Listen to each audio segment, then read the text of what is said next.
Hello, warrior women. How are you this week? Happy Sunday, fun day.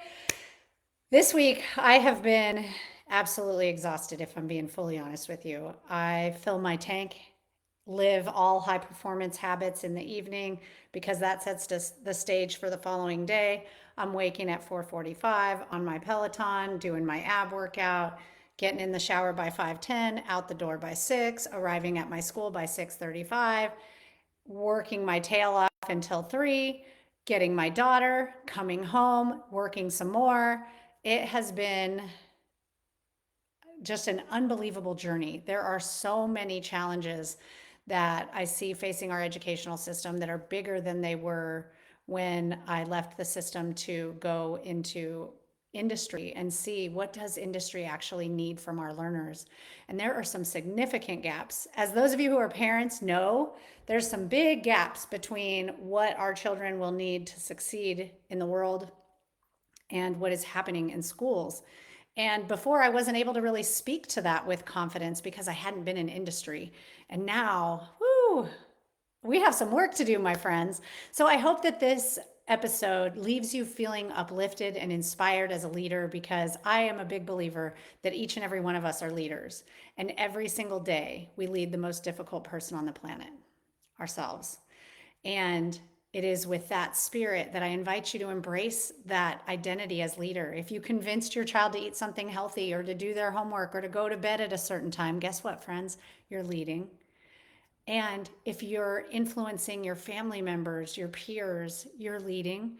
Each and every one of us in the book, The Gift of Influence, Tommy Spalding says that we influence 80,000 people in our lifetime. Well, you know me, I'm your math geek, and the average lifespan is 78 years. So that means we influence about 2.8 people per day as individuals. And I know if you're here with me, you're a learner. So yours is probably 10x that, which means you're looking at 20 to 30 people a day that you influence. And let's let that influence be filled with love and light. And so I wanted to uncover a little bit from Galatians 6, 9, and 10. Because in these verses, we see the wisdom of leadership, perseverance, and high performance living. And I want you to reflect on these verses and learn, how can we stay resilient in a time that is requiring the absolute best of us, to be living lives filled with purpose and to serve others with integrity, and to do that with a high vibrational energy of joy that literally, when you walk this earth, the world is a better place. Every sidewalk you've passed has been better because you smiled at someone in those corridors of a hallway, or passing by as your grocery carts pass by one another at the grocery store, or maybe as you wait in line at the gym for a particular piece of equipment, or maybe as you say farewell to your child as they go out the door. That if we can live in a little greater intention with that spirit of resilience and purpose and service, that we will have better lives. I also want to bring the energetic guidance of the Lunar Virgo Moon this week, which emphasizes responsibility, methodical action, and balancing intuition with practicality. So, really igniting that inner knowing that exists within each of us. That one's been a hard one for me. As a scholar, I was always trained to look externally to those with greater wisdom. And here I am now going, oh my gosh, I have a strong intuition. Oh my gosh, I'm being divinely guided. It's a weird dance and an uncomfortable place for me to play in, but it is also amazingly beautiful. And so I want to think about the celestial influence that is guiding us right now. And this is a perfect time to upgrade habits, to tackle obstacles head on, and to align your leadership journey with divine timing. And so, if that's you, I want to invite you to do what I call an extraordinary life edit. Often we think we need reinvention and we've got to start all over because we're busy beating ourselves up and narrating all of the negative things that we wish were better about ourselves. But in fact, you are brilliantly and wonderfully made. You are absolutely fabulous in the state that you are right now, brilliant beauty. And so it's often just a few little edits, a few tiny tweaks that are the diminisher between where you are now and your dreams, so we can diminish the distance between your current place and that dream that you're holding in your heart. Scripture tells us that God grants the desires of our heart. Some believe that to mean that God literally placed those desires there, and will help you fulfill them. Others interpret that to mean you possess those desires and God is going to help you bring them into this world. I don't care which one of those is true. I'll take both. Thank you very much. I'm a yes and kind of girl. Why bake a cake and not be able to eat it? So with that, I want to share a few thoughts, 3 specifically, that come from my reflection on Galatians 6, 9 through 10 this week. Let us not become weary in doing good, for at the proper time we will reap a harvest if we do not give up. Therefore, as we have opportunity, let us do good to all people, especially to those who belong to the family of believers. When I heard this verse spoken by my pastor this morning at church, I thought, oh my goodness, this is exactly what I saw that made me want to be a part of the family of God. Because I started to notice the family of God was always looking out for each other. The family of God was always having each other's back. And as a single mom, I had felt like the world was on my shoulders, the weight was heavy, and I couldn't figure out how to lighten the load for myself. It was other believers who started to see things that they could do to make a contribution. And those things were the greatest gifts for me of all time. Even yesterday, get this isn't in my show notes, but yesterday I had the best day that I've had in Ocala to date. I go to the Porsche dealership. Now, I was just there 2 weeks ago for a service, and I'd started to hear some things in my car. It didn't sound right. And it wasn't like a clanking or anything that was really concerning. So I was kind of debating, should I even say anything? Maybe it's just my ears. Maybe I'm becoming more sensitive. I have had since cancer a heightened sensitivity. Now's not a good time to do that, sweetheart. I apologize. I have this heightened sensitivity energetically. So I thought maybe I'm hearing something that there's nothing wrong. I'm just more sensitive to certain things. Well, it turns out I decided to pray on it. And I was like, just call. Go ahead and ask for help. That's what cancer taught me how to do. So I called the Porsche dealer and I said, would you be willing to take a look at it? It's making this weird sound like whoa, whoa, whoa, whoa, whoa.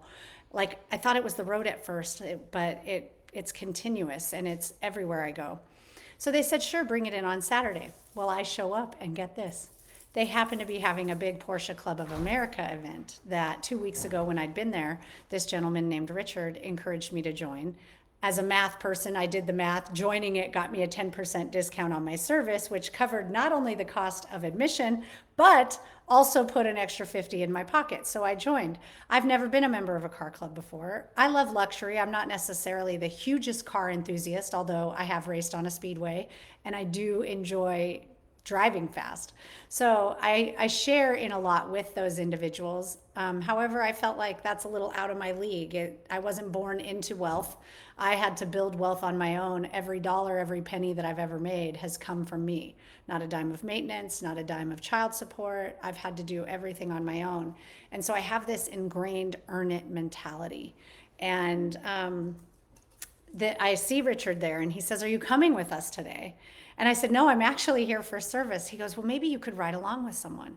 And he partners me with this woman, Mary, who is absolutely spectacular. It was such a blessing to meet her. And then she realizes she's not coming back to the dealership. And this was going to be basically like an hour to an hour and a half long drive where we're all in this Porsche caravan. Then we get out, we have lunch, and we caravan back. So she says, let me see if we can find someone else who's a single driver. Now, most of them are in 911s, 2-seaters, so there's not a lot of space. They find this gentleman who was absolutely the most loving, kind soul. And I'm traveling with him. He asks, do you mind if we keep the top down or would you prefer it up? I said, I'm fine with either. I'm crashing your party. You do you. I'll just be along for the ride, literally. And so we rode with the top down. I wasn't even lathered up in sunscreen. I was like, oh boy, here we go. But look at that. I'm becoming Floridian. I didn't really get red. I got golden. I'm so excited about that. Because if that had been Colorado, I would be toast if I didn't have a little bit of the base tan that I've acquired being in this blessed place. And so he asks, is it okay if we listen to Led Zeppelin? And I said, absolutely. Well, we end up having just the most amazing, blessed conversation. and so much fun. And we get to the restaurant, and I had blackened shrimp, fresh caught fish. It was amazing, sweet potatoes, and I splurged and had some French fries. So I was having one heck of a great day. On our drive home, we even missed our turn twice and ended up down this gorgeous road through this beautiful tropical forest. It was truly heavenly. And so I think about this verse of let us not be weary in doing good. That often when we're in the spirit of doing good, our vibrational energy is different. I know for me, when I'm in the space of struggle and forcing myself to achieve and execute, my energy is different. And I don't attract those kinds of blessings in my days. Yet, when I'm in that spirit of service and in that spirit of doing good, even though it's hard, it is the hardest thing I've ever done to go back to the classroom after 10 years of training leaders across the globe. Smartphones weren't in kids' hands the last time that I was in schools. And can I tell you what a difference technology has made? These children's attention span is not what it used to be. They're on applications for learning. And so there's a lot of shift that's happening in the spirit of this podcast. Shift is happening big time in our classrooms and in our schools. And I think it perfectly positions children because the world and the pace is so fast, they're going to need that level of resilience and that level of agility. They have it naturally. Yet those of us who come from a little bit of a different context, we struggle because we're still trying to prepare them for 2000, 2010, the times when we were thriving, right? And so we have to make shift happen in our schools to be able to help these children see that they are going to be just fine, that they're not alone, that they're in a part of a collaborative team. They're going to be working with amazing people who are doing great things that are good for the soul and good for the world. And that's what I want to be positioning my students and all of students for. So let us not be weary in doing good. I'll be honest, my school days exhaust me. Some of the behavioral challenges are so exhausting that I'd grow weary and tired. Yet I love this verse because it reminds me, grow weary in doing good. For the proper time we'll reap harvest if we don't give up. And we think about those fruits of the Spirit and the joy and the happiness.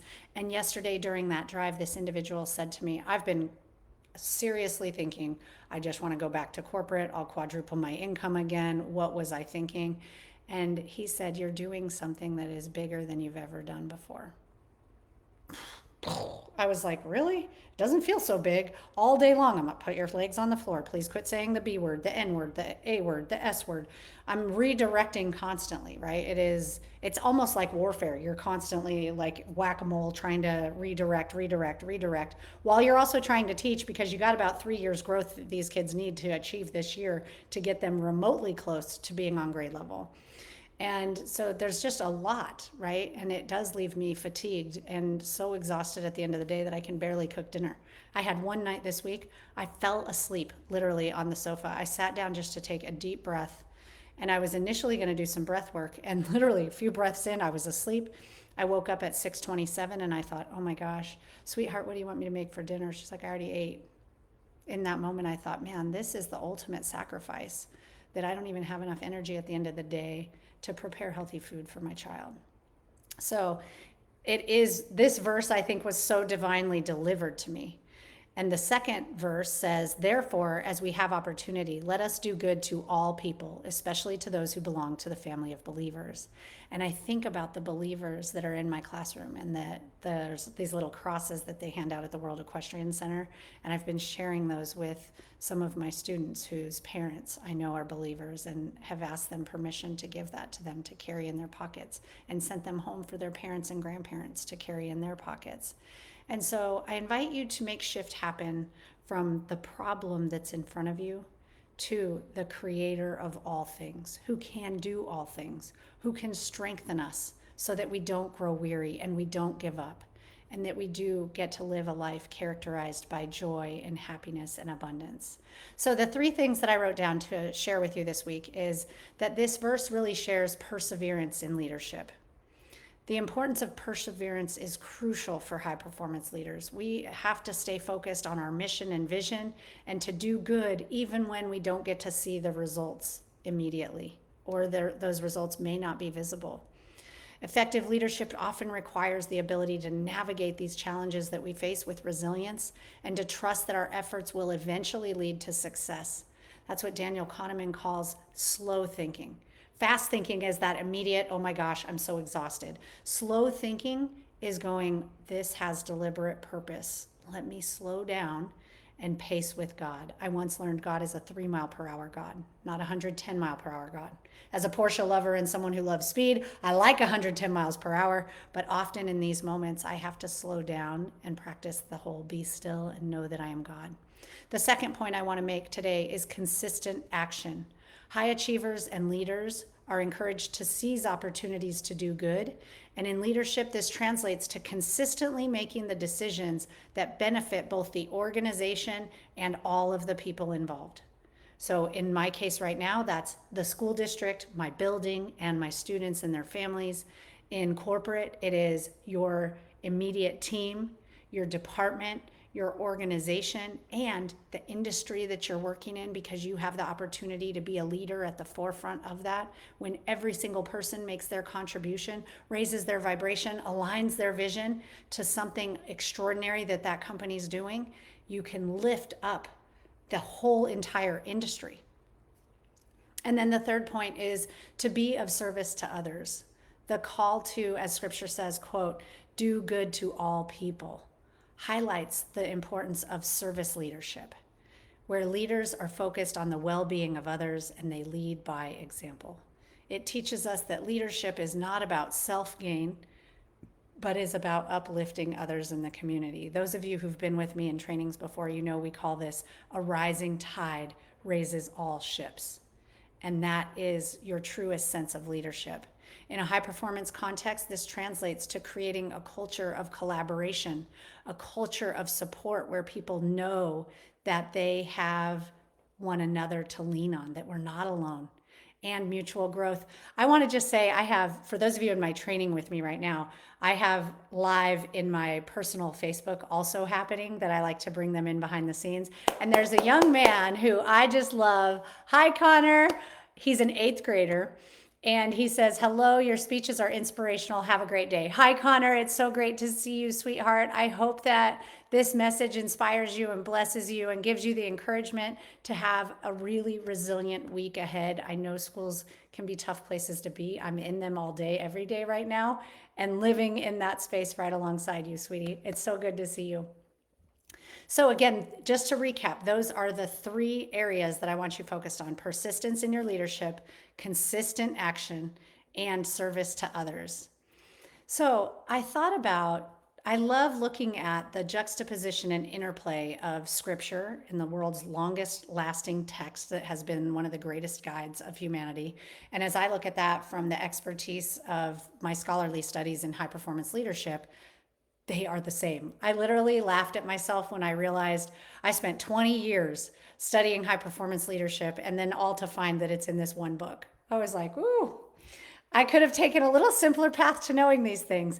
And I love taking that and then also looking at the celestial wisdom that exists in the world. And so I took some notes to do a little read aloud with you all as you think about your love and your light and this first quarter moon in Cancer that is going to be rising on September 24th. So 2 days from now. So let me read to you. This lunation asks you to check in with your emotional world, guiding you to move forward in ways that feel aligned with your inner truth. Cancer, the guardian of home and family, brings a sense of comfort and emotional reflection to your world. Under its glow, you may find yourself drawn to familiar places or seeking out the people and spaces that make you feel protected and secure. I encourage you to reach out. As someone comes to your mind, one of the things I'm doing right now that helps me calibrate with excellence and align myself with excellence, because that is who we have been created in the image of, is almighty, powerful, brilliant, excellent, extraordinary, is to sit in stillness and cultivate, let those words run through my mind. And inevitably, people will come up during that time. And I'll send them a little text that just says, thinking of you, what can I pray for you this week? Or thinking of you and how brilliant and loving and kind you've always been to me. I appreciate that more than you know. And just speaking those high vibrational words and truth into your circles of friends. That's that rising tide, raising all ships. Almost every single time that I do this, I also do a check-in and say, did that resonate with you? And every time 100% of responses are always like, you have no idea how divinely timed this was. So I have a few things that came up that I wanted to share with you. Cancer, the guardian of home and family, brings a sense of comfort and emotional reflection to your world. And then we said, under its glow, you may find yourself drawn to familiar places or seeking out the people and spaces that make you feel protected and secure. So, this was some advice and guidance that came up under this reading. You need to make sure that you're dealing with your responsibilities this week. You won't necessarily feel like doing this, and you will want to ignore them and put things off. Hashtag guilty as charged. That's why this resonated with me so much, I had to share it. Regardless, these tasks have to be done. So gather the right approach and realize that this is non negotiable. High performers call this performance necessity. You create that deadline and you keep your promises to yourself. So you state, I'm going to do this, and you get it done on time. Take it slowly and work through things methodically, and you will get things dealt with much more easily. While it might seem annoying initially or not worth the effort, this hard work and focus will pay off in spades. Astrological energies in your house indicate that the next few days represent opportunities for significant growth and development in your professional life or creative endeavors. So know that we can harness the energy and the frequency and vibration of this moon. It says you will also be inspired by a dreamy last quarter moon in Cancer that rises on September 24th, illuminating your emotions and calling on you to check in with your inner world. This lunar phase signals a time of progress, pushing you to take action on the intentions you set during the new moon. So we have to practice stillness, that 3 miles per hour slow pace, paying attention to those breadcrumbs that are being divinely delivered to us, and then taking action on those intentions. With Cancer's nurturing and sensitive energy, this is not just about moving forward. It's about moving forward in alignment with your personal truth and the things that feel safe and supportive to you. It's about being authentic and honest with yourself about the things that matter. I needed to hear that so badly because I was ready to say, it is just time to go back to corporate and make bank. I like money. I like nice things. I like travel. My daughter loves horses. We have a high cost lifestyle. And part of me was like, I'm just going to go back and make lots of money. And then I remembered you were divinely guided to this. What is authentic and true for you? What is authentic and true for me is that I love children. I love developing leaders. I love helping people make strategic career moves that are aligned with the specific skills that industries are needing so that they're building the skills to pay the bills, is what I like to say. Don't leave your development to chance, leave it to strategy. And if you don't know what that looks like, grab your free gift session and we'll sit down. I'll gift you an hour of my time and coach you through what that looks like. All right, wrapping up. The first quarter moon is all about overcoming challenges and pushing through obstacles. Anybody got a few challenges and obstacles that you need to turn into opportunities? I just have to say yes, yes, and yes. If you felt any tension or resistance in pursuing your goals, this is the time to face those hurdles head on. But unlike other signs, Cancer doesn't demand a forceful push. This is key. For a lot of you high performers, we push. We fight for it, right? The language of our world even encourages that fight. I've had a hard time. I love the warrior spirit, but I'm like, I also want to be gentle and nurturing and in peaceful flow with the divine. And so the Cancer moon invites us to flow with the waves of our feelings, trusting that by honoring your emotional state, you will find the strength to move forward. Listen to what your intuition is telling you about where you're being called to invest your time and energy. For those of you who are women, we put a lot of things on our to-do list that nobody asked us to put on there, and we can let some of those things go. So I want you to think strategically this week about your priorities, about all of the things on that list, and look at which are the best investment of your time and energy. Cancer is the guardian of home, family, and the deeper emotions we often keep tucked away. As the moon glows in this sign, you might feel drawn to seek comfort in the familiar, whether that's through spending time with loved ones, reflecting on your emotional needs, or creating a sanctuary within your physical space. This phase encourages you to take stock of your emotional landscape and nurture yourself in ways that allow you to continue your journey with resilience and compassion. I want you to write down in the chat, type in, what are some of the things you can do to nurture yourself that allow you to continue your journey with resilience and compassion. For me, it's sound bathing. That is the greatest gift Cancer brought to me, was learning about frequencies and vibrational energies, because I can now make things happen in my energetic sphere. Those of you in High Performance Leadership Academy, you know how we do that and how we play with energy and allow for the divine to be working in our favor, not just making things happen for us, but also because of us and because of the vibrational space that we create. And then it says, as a cardinal water sign, Cancer brings initiation energy to our emotional sphere. If there's something in your life you've been hesitating to address, whether it's a difficult conversation, a much needed change in your routine, a boundary that needs to be set, this moon phase will help guide you through it with grace. All you have to do is ask for the divine. I like to say, dear God, angels, guardians of the galaxies, higher councils, please direct the steps that I am needed to take this week. Your emotions may run high, but remember that growth often involves stepping out of your comfort zone. Trust that any discomfort is temporary and part of the process. Let me repeat that, and I want you to write it in your journals. I trust that discomfort is temporary and a part of the process of my journey towards growth. Opposing this lunar energy is the sun in Libra, which reminds you of the importance of balance. So Cancer is going to be pulling you inward, and Libra is pushing you to maintain harmony in your relationships. This cosmic interplay urges you to check in with the dynamics in your life. Are you giving too much without receiving?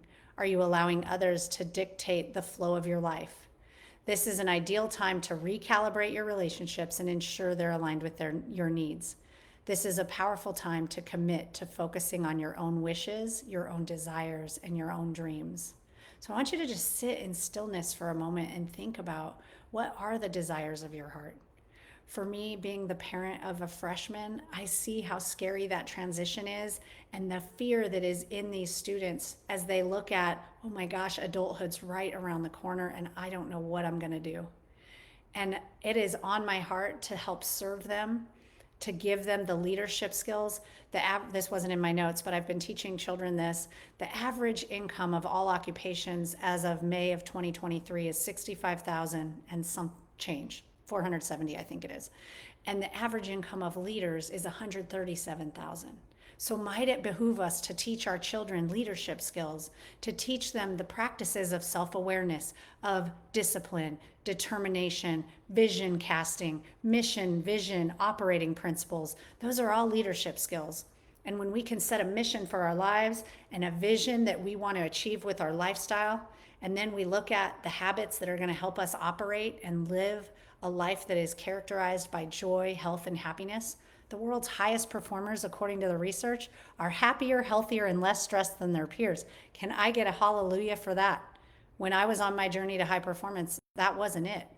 I was a peak performer, scaling the peak, plummeting to the valley below to recover so that I could scale the next peak. I'm in a season of that right now. I scale the peak each day, plummet to my sofa, scale the next day, plummet to my sofa, and I've got to recalibrate. I'm looking at some edits strategically, one of which will be a sugar fast that I'm going to be launching starting in October to bring us through Halloween so that we can practice our resiliency, practice our empowerment, practice obtaining a new perspective and way of seeing. The world brings us many, many opportunities for rehearsal. So with that, I want you to think about the flow of your life. This is an ideal time to align your relationships and your goals with your needs. It's a powerful time to commit to focusing on the desires of your heart, to set that long-term plan and then practice the number one skill that all employers are looking for in 2024, which is agility. So we have more stability and security that comes from having that long-term plan and vision within your own heart, body, and mind and spirit, and to practice agility and trust that this or something better is going to be what is in your future. With that, my friends, thank you for sharing your Sunday Fun Day with me. I look forward to seeing you in your Extraordinary Life Edit sessions and in High Performance Leadership Academy or the 40-day sugar fast. Just reach out to me and let me know what would be of greatest interest to you. Go out and shine your love and light into the world. Mwah.